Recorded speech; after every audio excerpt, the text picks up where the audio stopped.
नमस्कार. आज आपण पनीर बिर्याणी करणार आहे. सविस्तर रेसिपी सांगणार आहे. व्हिडिओ पूर्ण बघा, स्किप करू नका. रेसिपीला सुरुवात करू. 2 वाटे बासमती तांदूळ घेतलेले हे बिर्याणी तांदूळ घ्यायचे. हे खूप छान असं वास येतं हे तांदूळाचा, त्यामुळे हेच बिर्याणीला जास्त करून वापरतात येतं. हे 2 वाटे तांदूळ घेतलेले आहेत. याला 2 ते 3 पाणी स्वच्छ धुवून घेणार आहेत.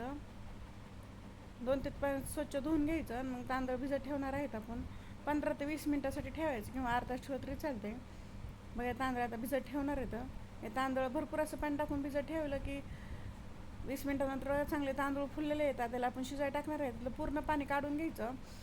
इकडं पाणी उकळायला ठेवलं होतं. भरपूर असं पाणी ठेवायचं. त्यामध्ये खडे मसाले टाकून घेणार आहे. एक मसाला विलायची, 4 ते 5 लवंगा टाकायचे, एक चक्री फूल, एक दालचिनीचा तुकडा टाकायचा, आणि त्यामध्ये एक तेजपत्ता टाकलेला आहे, आणि एक मोठा चमचा मीठ टाकायचं. 1 चमचाभर तेल टाकून हे तांदूळ जे भिजत घालून घेतलं ते टाकून घेणार आहे. तांदळामधलं पूर्ण काढून घ्यायचं, आणि मग त्यामध्ये टाकून घ्यायचं, हलवून घेणार आहे. मग 7 ते 8 मिनिटांमध्ये चांगलं असं भात तयार झाला आहे आपला. आणि पूर्णपणे शिजवायचं नाही आहे, 85 ते 80% शिजवायचा. थोडासा असा कच्चा राहून द्यायचा, कारण आपण दम देताना पण शिजवून घेणार आहे. तिकडं 3 चमचे तेल गरम केलेलं आहे, आणि त्यामध्ये ही 10 ते 12 काजू टाकलेले आहेत. काजू खूप छान अशी बिर्याणीमध्ये लागतात. हलकासा असं गोल्डन कलर आला की लगेच काढून घ्यायचं. आणि त्यामध्ये कांदा तळून घेणार आहे. बिर्याणी म्हणलं की कांदा आलाच. हे वाळून घेतलेला कांदा आहे, त्यामुळे 1 मिनटामध्येच लगेच तळून जाते. पण मला जर कांदा असेल तर 10 ते 15 मिनटं लागत आहेत कांदा तळून घेण्यासाठी. त्याच कढईमध्ये 1 छोटा चमचा जिरे टाकायचे. जिरे फुलले की 2 मिडियम साईजचे कांदे घेतलेले बारीक कापून तेही टाकून घ्यायचे. कांदा हलकासा परतला की त्यामध्ये 1 चमचा अद्रक लसूण पेस्ट टाकून घ्यायची. ऑप्शनल आहे, नसेल आवडत नाही टाकलं तरी चालतंय. लसूण अद्रकचा कच्चेपणा जाईपर्यंत चांगलं परतून घेणार आहे. लसूण अद्रकचा कच्चेपणा गेला की त्यामध्ये अर्धी वाटी दही टाकून घेणार आहे. आणि 2 हिरव्या मिरच्या घेतलेल्या आहेत, अशा उभ्या कापून घ्यायच्या.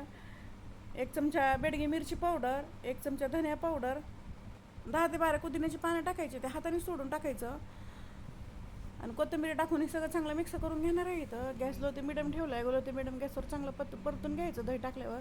बघा दह्याला चांगलं आता तेल सुटायला लागलेलं आहे. त्यामध्ये 1 छोटा चमचा गरम मसाला टाकायचा, आणि 2 चमचे बिर्याणी मसाला टाकणार, मोठे 2 चमचे टाकायचे, म्हणजे खूप छान अशी ती. आणि थोडंसं मीठ टाकणार आहे, कारण आपण मगाशी भात शिजवताना मीठ टाकलेलं आहे, त्यामुळे फक्त आपल्याला भाजीपुरतंच मीठ टाकायचं आहे. मीठ टाकलं की सगळं चांगलं मिक्स करून घ्यायचं. दह्याचे पहिलं मीठ नाही टाकायचं. दह्याचे पहिलं जर मीठ टाकलं तर दही फुटण्याची शक्यता असते. हे सगळं चांगलं मिक्स करून झालं की त्यामधलं की भाजी टाकून घेणार आहे. 1 वाटी गाजर घेतलेलं आहे, 1 वाटी फ्लावर, आणि 1 वाटी बटाटा टाकलं आहे. त्यामध्ये तुमच्याकडं जर मटर असतात मटर बी टाकून घ्या. माझ्याकडं नाही म्हणून टाकलेलं नाही. तर ज्या आपल्या आवडीप्रमाणे भाज्या वापरायची, आपल्याला ज्या आवडते ती. हे 2 मिनटासाठी चांगल्या भाज्या मिक्स करून झालं की त्यामध्ये पाणी टाकून घेणार आहे भाज्या शिजण्यासाठी.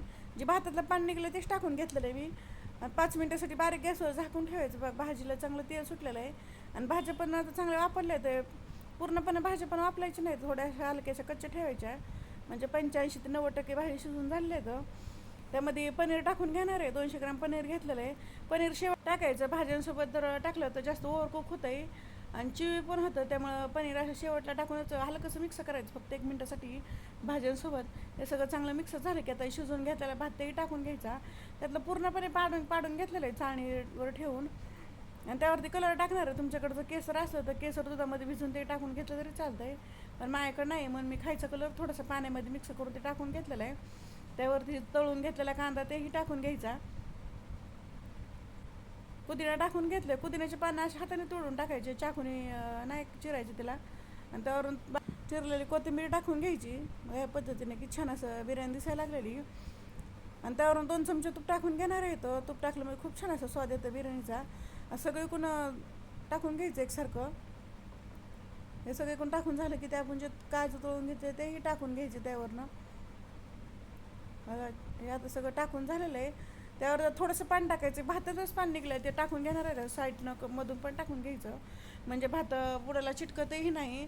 आणि आपले कच्चे तांदूळ ठेवलेले होते आपण थोडेसे, ते पण वापरले तिथं. तेव्हा थोडंसं पाणी टाकून घ्यायचं. त्यामध्ये भातलं वापरायचं, दुसरं वापरायचं नाही. आणि त्यावरती झाकण ठेवायचं. पूर्णपणे असं पिठं झाकण ठेवायचं, हवा बाहेर जाऊन द्यायची नाही. आणि 15 मिनटासाठी बारीक गॅसवरती चांगलं दम देऊन घ्यायचा. 15 मिनिटानंतर चांगला दम झालेला आहे. खूप छान अशी बिर्याणी झालेली. मग या पद्धतीने अगदी छान अशी बिर्याणी झाली. तुम्हाला दाखवतो, एकदम अशी मोकळी झालेली, अजिबात चिकट किंवा अशी झालेली नाही आहे. आता आपण प्लेटमध्ये टाकून घेऊ. हे हलक्या हाताने मिक्स करून घ्यायचं.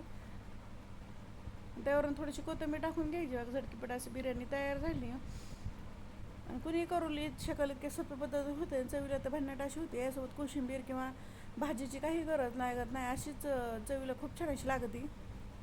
हे माझी रेसिपी कशी वाटली कमेंटमध्ये नक्की सांगा. लाईक करा, शेअर करा आणि चॅनल जर नवीन असं सबस्क्राईब करा आणि बेल आयकॉन दाबायला विसरू नका.